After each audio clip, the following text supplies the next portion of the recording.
നമ്മളെ സ്മാർട്ടിൽ വർക്കിന് വന്നിട്ടുള്ളത് 2025 മോഡൽ ക്രെറ്റ ആണ്. ഈ ക്രെറ്റൻ്റെ വർക്ക് എന്താണെന്ന് വെച്ച് കഴിഞ്ഞാൽ ഫുൾ ബോഡി PPF ചെയ്യാൻ വേണ്ടിയിട്ടാണ് വന്നിട്ടുള്ളത്. അപ്പോൾ PPF ചെയ്യുന്നതിന് മുമ്പായിട്ട് വണ്ടിയുടെ കണ്ടീഷൻ ഒന്ന് കാണിച്ചിട്ട് കംപ്ലീറ്റ്ലി ഡസ്റ്റും സ്ക്രാച്ചസും വാട്ടർ മാർക്സും ഒക്കെയാണ് കംപ്ലീറ്റ് ആയിട്ടുള്ളത്. അപ്പോൾ ഫസ്റ്റത്തെ സ്റ്റെപ്പ് എന്ന് പറഞ്ഞു കഴിഞ്ഞാൽ വണ്ടി മൊത്തത്തിലൊന്ന് വാഷ് ചെയ്തെടുക്കുക എന്നുള്ളതാണ്. അങ്ങനെ വാഷിംഗ് ഒക്കെ കഴിഞ്ഞ് രണ്ടാമത്തെ സ്റ്റെപ്പ് നമുക്ക് റിമൂവബിൾ ആയിട്ടുള്ള പാർട്സ് ഒക്കെ റിമൂവ് ചെയ്തെടുക്കുക എന്നുള്ളതാണ്. പിന്നീട് ബോഡി മുന്നിലുള്ള വാട്ടർ മാർക്സും ലൈൻസും കാര്യങ്ങളൊക്കെ പോകാനായിട്ട് പെയിന്റ് കറക്ഷൻ ചെയ്യണം. അതാണ് ഇപ്പോൾ ചെയ്തുകൊണ്ടിരിക്കുന്നത്. പെയിന്റ് കറക്ഷൻ കംപ്ലീറ്റ് ആയതിനു ശേഷം അടുത്ത സ്റ്റെപ്പ് PPF മെറ്റീരിയൽ വാഹനത്തിനനുസരിച്ച് വാഹനത്തിൻ്റെ ഷേപ്പിനനുസരിച്ച് കട്ട് ചെയ്ത് ഇതുപോലെ വെച്ച് വാഹനത്തിൻ്റെ ഷേപ്പിനനുസരിച്ച് കട്ട് ചെയ്തെടുത്ത് ഇതുപോലെ പഞ്ച് ചെയ്യണം എന്നുള്ളതാണ്. ഏകദേശം ഒരു കൂളിംഗ് ഒട്ടിക്കുന്ന മെത്തേഡ് തന്നെയാണ്. ഇതിനായിട്ട് നമ്മൾ ഷാമ്പു പോലത്തെ ഒരു കെമിക്കൽ അടിച്ച് അതിൻ്റെ മേലേക്ക് PPF ഒട്ടിച്ച് നല്ല രീതിയിൽ ഷേപ്പിൽ കട്ട് ചെയ്തെടുക്കണം. ഷേപ്പിൽ കട്ട് ചെയ്തിട്ടില്ല എന്നുണ്ടെങ്കിൽ കംപ്ലീറ്റ് കൊളാവും.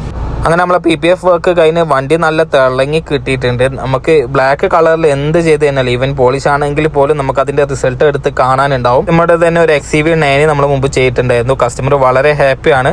അപ്പോൾ ഇതുപോലുള്ള എൻക്വയറീസ് സെറാമിക് PPF പോളിഷ് പോലുള്ള എൻക്വയറീസ് എന്തെങ്കിലും ഉണ്ടെങ്കിൽ ഈ കാണുന്ന നമ്പറിൽ കോൺടാക്ട് ചെയ്താൽ മതി.